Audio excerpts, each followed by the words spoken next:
And that's the thing. When you know better, you must do better. Because when you excuse yourself from stepping up to the plate and doing better, be that in parenting, be that in the way you interact with people, be it in relationships, partners, just general members of the public, then you step away from your true self. And so every time you step up and do the best you can do and put forward the best you that you are effectively operating from the quantum field. Yes. And you're going to be given the support from there, because deep down the back of your mind or down your spine, you're going to feel those little tingles. It just goes, yeah, that was the right thing to do. Yes. And that's part of those. It feels honouring, doesn't it? It does. And I wonder if, I believe that's part of the personal set of instructions we have. Yes. Be human. Yes. Be human to the humans around you. Yes. Engage and come from your heart. Come from a space of pure love if you can.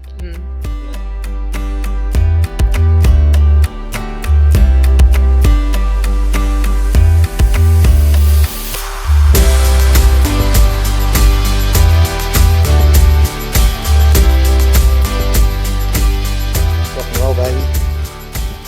Welcome, Quanta folks, to another podcast vlogcast episode of Fark The Shoulds. I am delighted to be here. I'm Jodi from QuantiMama. And I'm rapt to be here as well. I'm McGill from QuantiPapa. He's wrapped like a present. McGill, bless his cotton socks, is trying to work out a way forward from this conversation. So I will literally explain to him, as I explain to you, our beautiful Quanta folks, what this episode is all about. This episode is called A Beginner's Guide to Being a Quantum Dad. Okay. It's so fun springing on him. So McGill literally just said to me, what does being a quantum dad mean? What does quantum mean? So quantum, for those of you that perhaps don't have a clear understanding, it's essentially the field, the universal field of everything. It's the understanding that everything is energy, right down to, the tiny little components of our cells. When you break it right down, you get to energy. It's the fact that in between McGill and I is not nothing, it's energy. It's the fact that you can't see energy. It's the infinite field of possibilities, which when we talk about, particularly with our kids, about manifesting or any of those sort of those modalities or protocols or practices where you're working with the universal field is how I describe it. I think other people will frame it in some kind of religious aspect. So it's their God force. It might be their source connection. The point is, it's not something that we're sort of bringing to you as a possibility. It's been peer-reviewed and proven over and over and over again that the quantum field, the quantum physics, the quantum mechanics exists irrefutably. So we accept that as the case. Now, in terms of then being a quantum parent in this world, I think what happened was that we got an idea about this stuff. We started finding out about, energy and how you can change your perception and your experience based on how you shift your energy. We started getting an understanding around emotion being energy in motion. Mm-hmm. We have a greater vocabulary around not having trapped emotions. And I think that I feel very comfortable in the idea that ailments or expressions of dis-ease are actually all energy. It manifests physically, like you might get a sniffly nose, but there's something that's happened prior to that is actually talking about your experience energetically. And, have you released that emotion? Have you moved through it energetically? And so I think this is something that often will be the domain, and apologies to the aware men out there, but this is a domain of a lot of women occupy. Mothers tend to occupy as they get an understanding around, I guess, the quantum field. They tend to bring that into their parenting, and particularly being, a reformed bogan Australian. which you confessed Yeah, I in confess, our yeah. last podcast together. So I'm not hanging you here. That was by your own hand. But when you actually are a reformed bogan who's considered a bit uncouth and perhaps unsophisticated, as that's sort of what we would say. I mean, we love bogans. That's part of the Australian landscape. You kind of have to, because you I do. married one to start with. I do. I definitely love bogans. I'm a big fan. But it's not the norm to have men talk in this way. And so what I want to do is dispel the idea that, firstly, if you want to be a quantum parent, that somehow you need to hang up your masculinity at the door.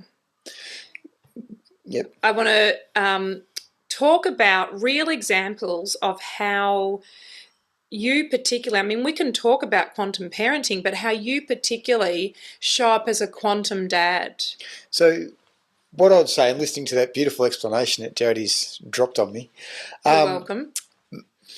Maybe it's the language we don't have around it. Yes. Maybe as dads or as men, in a lot of cases, we struggle with that. Now, we've done a couple of podcasts. So the first thing that came to mind when you were talking about it was I was thinking about the power of words. Yes. And how you can say something and it can have a ripple effect. But then I would take that a step further and I would say, well, sometimes it's not necessarily, you can say something that's positive, but you're thinking something that's negative or something that's derisive, and the energy that is put out from there is not a positive energy. So it sort of brings me back to starting to move into the field of discipline with your thoughts, discipline with your action, and discipline with your words. And authenticity when you show up in that space. Like, if you're going to say something empathetic to your child, then you must show up in that heart space that really fires up that empathy. Because if you're sitting there going, well, you're a stupid little bugger that shouldn't have done that, but a stupid little bugger that shouldn't have done that and serves you right, and you're also saying to them, oh, there, I'm here for a hug. The inauthenticity has a vibration that is out of alignment, and kids, I think, are incredibly astute at picking this up. Like, their bullshit detector is so good. Well, they're far more in tune with feeling those ripples or feeling the underlying current of what's being said. Yes. And especially, I guess, pre the age of 7 and 8, when they're right in that raw state and they're, able to almost glide between worlds of, feeling energy and being able to interact with it before we move into that age of consciousness where we become far more aware of people around us. And the ego becomes stronger, doesn't it? The awareness of image and so forth. Yeah, I was going to say, and your identity starts to grow, and suddenly you get to a point where you're listened to and you feel that that's who you need to be to start interacting within this world. It's funny because I have an exact example from this morning. Look at that. See, it's like it's scripted, but not. No, totally not. So I had a ripping surf this morning. I've been out of the water for a while. This is Happy McGill. Is this Happy McGill? This is yes. Jodi can dump something on me, and I'll just roll with it. This is the happiest McGill will be, actually. Yeah, he's caught a few good waves, and he's in a good space. He is. But I got out and got changed, and I jumped in the car and I checked my phone just before I was about to leave, and I had a missed call from the kids' phone. So we have a kids' phone in our house. Our children don't have an individual phone; they share it. Yeah, it's like a home phone. Yeah, and it's their point of contact when they need us. Anyhow, I rang it back, and our youngest, funnily enough, talking about the age of consciousness, who has just turned 8, rang, and he was freaking out because he had used super glue and it was stuck to his fingers. And isn't that a rite of passage? That's a whole other podcast. But yes, it's a total. I mean, we've all used super glue and ended up with our fingers stuck. Now, my first image was this hilarious thing that, maybe his thumb and pointy finger or thumb and middle finger might be stuck together, or a couple of fingers might be stuck together. That wasn't the case.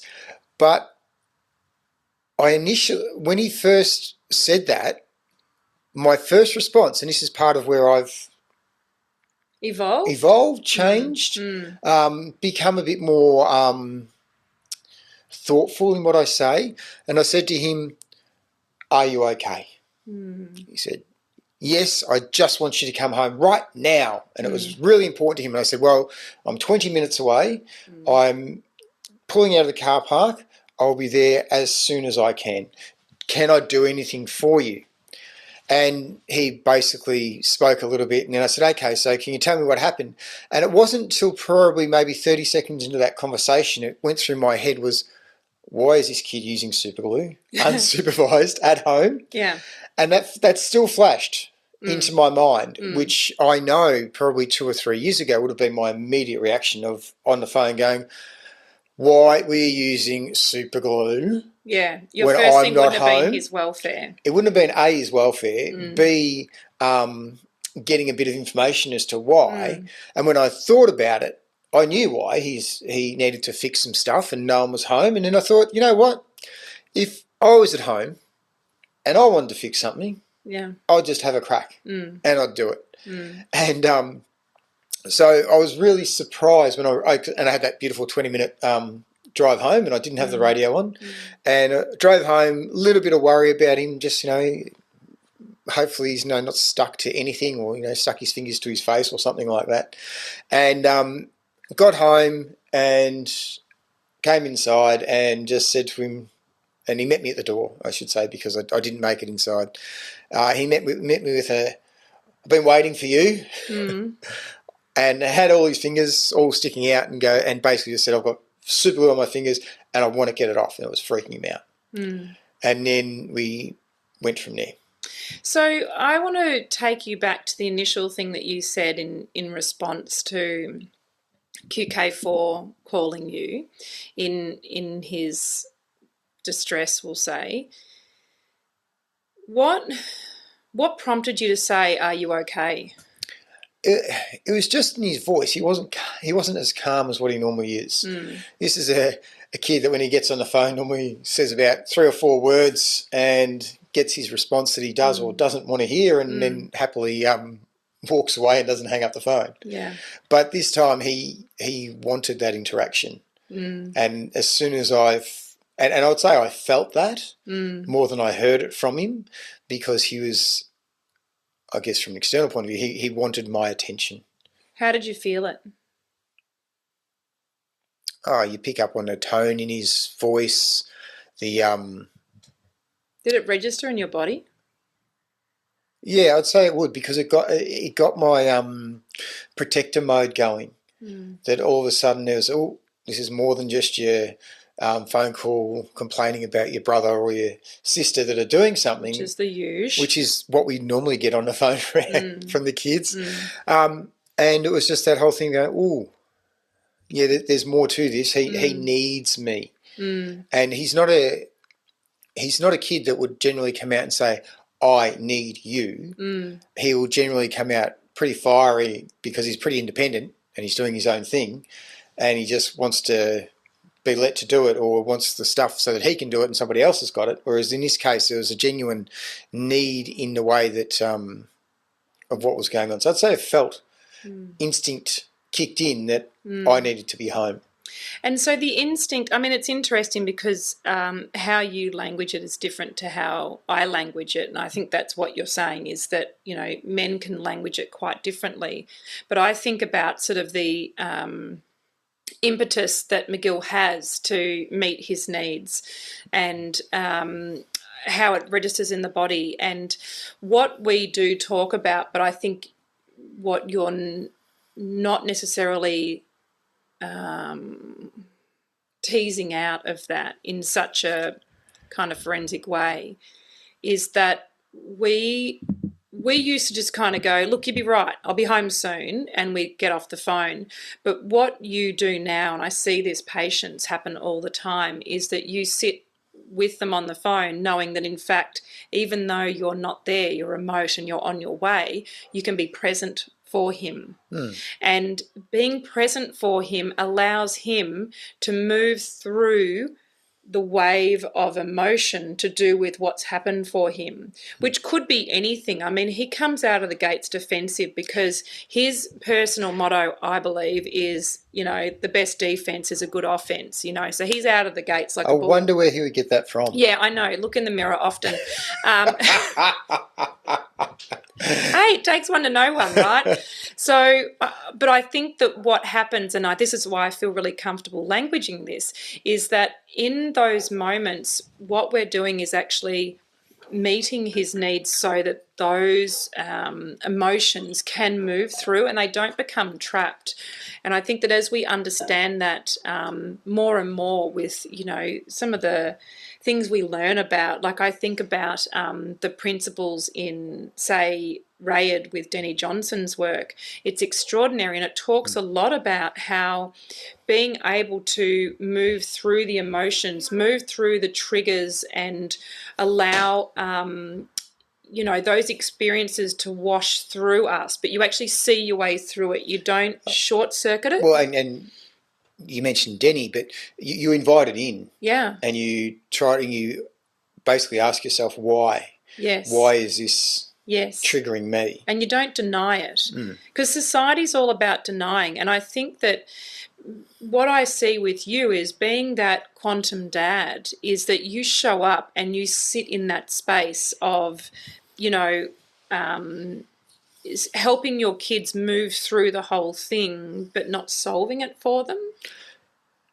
Yeah, well, let's just come back to the topic for a sec. So I wouldn't necessarily describe myself to other people as a quantum dad. You don't say, "Hi, I'm McGill, I'm a quantum dad." Hi. No, I wouldn't.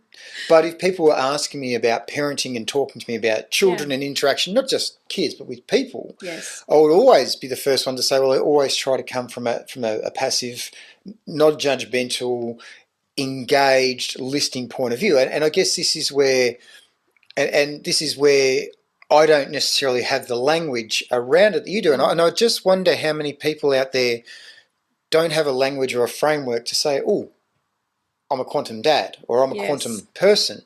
But you're doing so many things that are in alignment with being in that quantum sort of field where you're surrendering to things and you're feeling the ebb and flow and the energy out of it.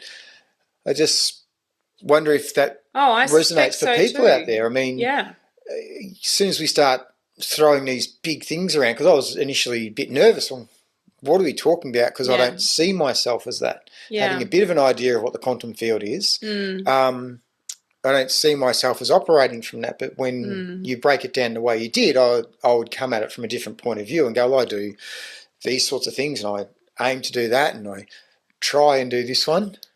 And sometimes it works and sometimes it doesn't. But I guess they're all things that would, when put together, can be described as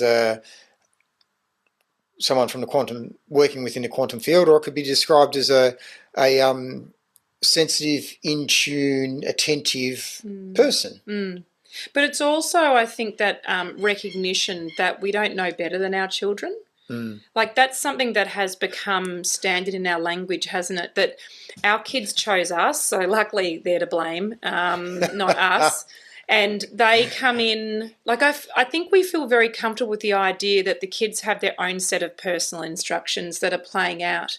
They still need shepherding, they still need guidance, they still need a caretaker in there, but we very much revert back to them when in the first instance so they can actually work out what their right course of action is or how they can feel about it. And that's all parenting from the quantum field as far as my understanding goes. It's not this thing where we bring in, say, the slightly lower vibe parenting habits that we've experienced as children. Well, yeah, it's interesting to say that, because the other thing that we preface in our language a lot is that our children are our teachers. Yes. Our children are our mirrors. And we've spoken about triggers before, and if something triggers you in what your child is doing or where your child is, 99.999% of the time that's a reflection of you. And that's a trigger that you need to deal with, not necessarily the child in front of you. And so your reaction that comes to that trigger, that's the point in time where you can invite in that trigger. Yes. Find out what it means to you and offer the support to that beautiful little mirror that maybe you didn't get when you needed that little bit of support. And it's a chance to go one step further or 2 steps or 3 steps further than your parents or your guides may have been able to. Yes. So what I think is incredible is that parents who are the primary breadwinner, and that's been you for most of our parenting journey. How do you see as the ways that you have shape-shifted into this kind of parent? Because you very much weren't that kind of parent when we had our first kid, in the nicest way possible, my darling. But, we had an argument about the colour pink and it being on a jumpsuit for a boy. So that was a whole, interesting conversation. But there was that kind of, there wasn't the same. It could be I've broken you. That's quite possible. I might have just broken you down. You might have. But what I see is that I'm a battered wreck. You are a battered wreck, poor thing. I'm, send him flowers and sympathy cards. But what I see is that you in those moments now, and it's like almost doesn't happen. But there was a period of time where you clearly had the penny drop, and you went, oh. That's old, like that's my childhood coming through and I'm being heavy-handed and I'm going to change how I parent. I saw you start catching yourself, and I think for the most part you don't do it anymore. You don't do those old habits that tend to just be from our parents' generation, where it was, children should be seen and not heard. Do as I say, not as I do. Blessings to my mother. That was one of her favourites. So all of those ones that don't feel like you're in community with your parents, you're actually just sort of a nuisance that have come to live with them for 18 odd years. That's interesting. I wouldn't say there's any one thing that stands out. I think it's a series of experiences and that sort of stuff. But one I'll give you that probably resonates with so many people is there have been times where I've got halfway through a sentence or halfway through a reaction and gone and just immediately stop, because all of a sudden it dawns on me that I sound exactly like my parents. Now in some cases that's a good thing, but normally when these triggers are happening, it's a negative thing. And I absolutely to bits admire my parents, but my mum would always say to me, we're doing the best we can, it's your job to learn and do better. And it was and that's the thing, when you know better you must do better, because when you excuse yourself from stepping up to the plate and doing better, be that in parenting, be that in the way you interact with people, be it in relationships, partners, just general members of the public, then you step away from your true self. And so every time you step up and do the best you can do and put forward the best you that you are effectively operating from the quantum field. Yes. And you're going to be given the support from there, because deep down the back of your mind or down your spine, you're going to feel those little tingles. It just goes, yeah, that was the right thing to do. Yes. And that's part of those. It feels honouring, doesn't it? It does. And I wonder if, I believe that's part of the personal set of instructions we have. Yes. Be human. Yes. Be human to the humans around you. Yes. Engage and come from your heart. Come from a space of pure love if you can. There's no reason not to. I mean, I keep reflecting on how does one engage with the idea of pure love, and I just think, babies that are born, they just have this aura of pure love about them. So I think that if you ever feel like you're not quite sure how to engage with it, go find a baby, whatever. It might be a baby animal, it might be a baby human. Is this why we had to have 4? It could because you wanted that feeling again and again and again. I am a bit of a junkie like that. But I really do think that being a quantum dad can sound like quite an onerous thing. Like you've somehow got to be across all sorts of factors, but it's actually, it comes down to quite simple, simple kind of skills and things that you probably are doing almost intuitively anyway, and that is approaching from a heart space, And that includes giving yourself a break if you need to as well, because that's very heart-led to have a break. If you're feeling too stressed and adrenalized in a situation, you've got to take yourself out of there. There's been lots of times where I've kept pushing through and been stressed and just done more crappy parenting as a consequence. And we've spoken about that before. Yeah. If you're not putting yourself first, and you're not at 100%, if you put your partner before you, so suddenly they're at 100%, you're operating from 90. So how can you ever give 100% of yourself? Yes. How can you bring your absolute top-notch A game if you're not at 100% yourself? Yes. And that's. But you don't always feel like you're at 100%. Sometimes you feel a bit shit. But if all you can get to is 90, that's your A game at that point in time. Sometimes it's about 48. Just saying. But if you don't bring all of that 48. I agree. That's right. If you hold it back. Yeah, or if you put someone else first and drop yourself down to 38 and then someone else and drop yourself down to 28 and then remember you've got to cook dinner and do something else. Now you're down to 20.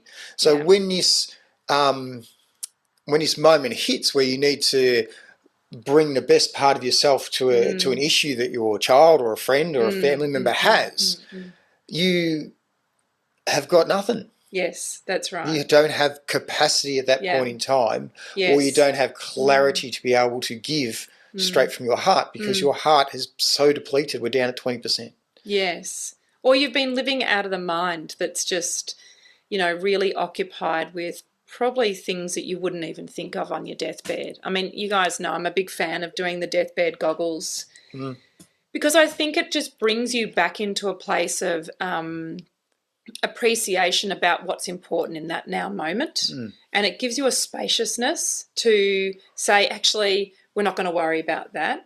And one of the things that I think was very quantum of you was to bring do-overs into our vocabulary. That wasn't something that I did particularly well. Like, I hung on to stuff, but the do-overs were really powerful because in my mind, I was thinking, now we're kind of, being wishy-washy with the kids. And I always liked being really clear with the kids. And if I said something, like I hung on to that. But the do-overs was actually a very compassionate, empathetic thing to do.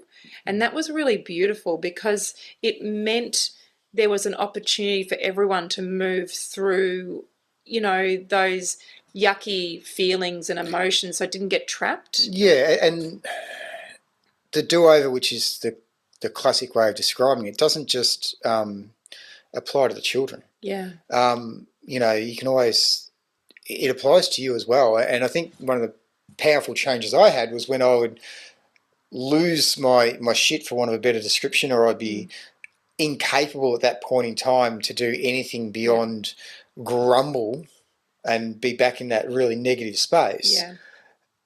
Yeah. And I'm a Monty for it, or I was. I've gotten a hell of a lot better. Where I would grumble and then I'd walk away and then I would feel crap because that's not what I wanted to express. That's not how I wanted to interact. It wasn't a true representation of who I am. And I think it was probably QK3 that triggered me the most, and he's probably the one that brought this forward, where I would have that, because he is my mirror, and I would have that reaction with him, and I'd walk away and I'd be like, that's exactly what I heard, or that's how I felt when I was in that situation. And I'd have to leave it for a bit because, I can be a bit hot under the collar sometimes, especially when I was a kid. I didn't have a massive temper, but I knew how to hold a grudge.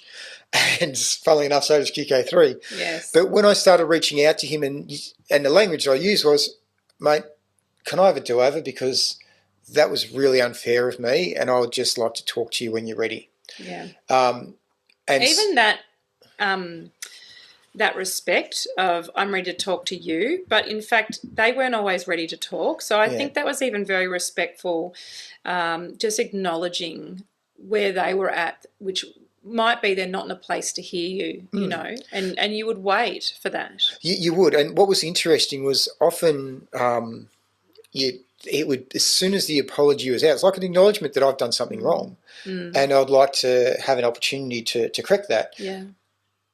It seemed to break down a lot of barriers very quickly. And look, it may not work for everyone, but it really worked for me.